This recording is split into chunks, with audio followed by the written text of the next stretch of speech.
Today at Doug's Home Arcade, showcasing my Williams Robotron 2084 video game.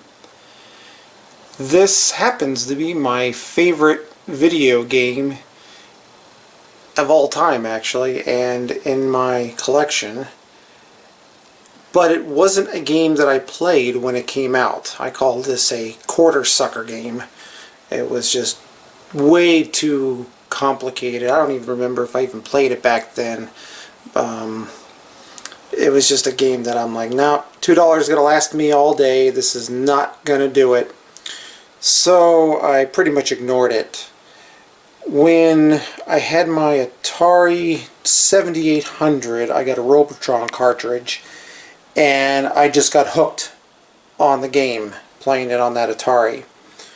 And then later on in the 90s, there was an arcade that actually had a, it wasn't an original Robotron, it was like a remake, but it was still the original hardware, and I would constantly go down there and play Robotron. So when I was building my game room collection, this was one of the games I had to have.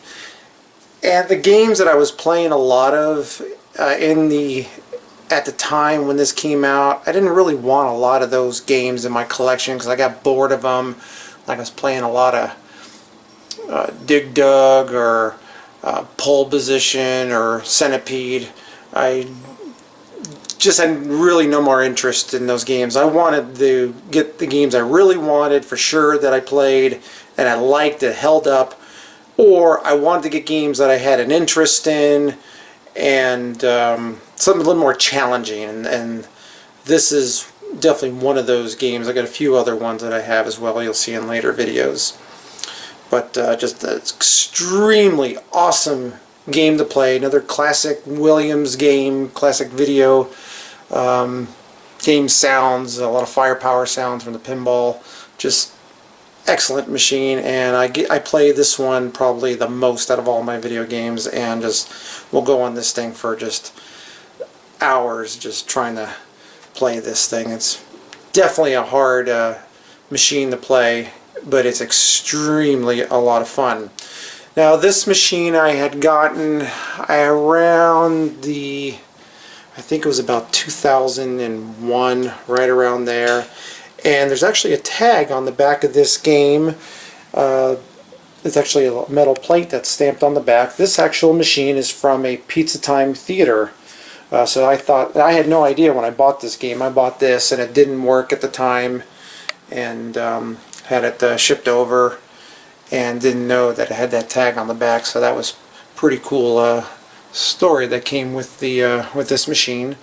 Everything is pretty much original other than the front glass. That's a reproduction, and it is still it's an excellent reproduction, and it's still a painted on glass. The artwork is painted on from the back just like it was originally, so that was I didn't want to settle for like a cardboard translate or anything like that, so really happy to have that, because mine was just a little bit flaky. And then the control panel overlay, mine had some wear. It's kind of worn out in this area here. So this is it's a reproduction.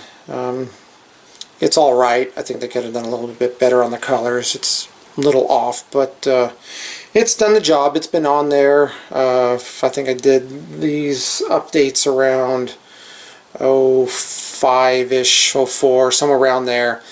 And then all the boards are original, other than I added a switching power supply, and it runs off of the original power supply as well, mainly for the 5 volts basically, so it's a little bit more stable. But other than that, everything else is original on it, joysticks and so forth. And also the monitor. I haven't done nothing to the monitor. It's got an excellent picture on it. Alright, so we're going to go ahead and pause for a moment, and I'll get a game started so you can see it in action.